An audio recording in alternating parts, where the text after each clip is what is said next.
Alright you guys, so today I'm going to be doing kind of a quick review on this Butterball electric fryer that I got from Lowe's. We actually use this fryer here on a boat that I work on. It was to kind of save time and from frying on the stove, and hopefully have something a little bit bigger to work with.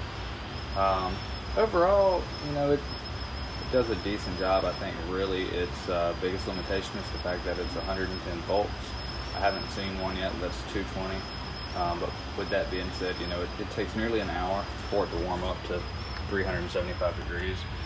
See, you got a little bitty thing here. We've never used the timer. I think, well, never mind, I didn't know it actually worked. I figured it took a separate battery or something, but it does have a little timer. The plug is magnetic and it works. It's a really nice little feature. Here it is. Kind of works like a MacBook charger.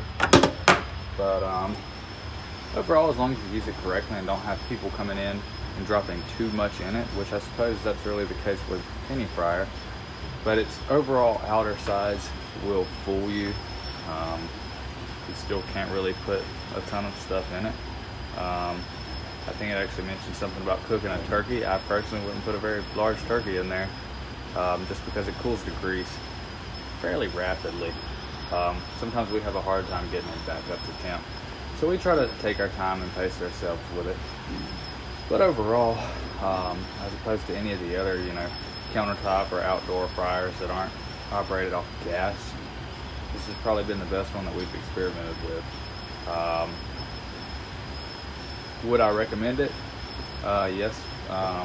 If it's something that you're going to use regularly, it would probably do a job just fine, for barbecues, for cooking fries, for groups of people and whatnot.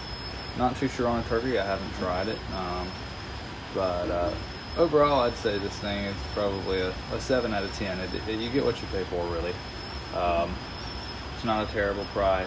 It's not operated by gas. So there's only so much you can really expect from it. But overall, it's been a decent unit, and we haven't had any issues with it.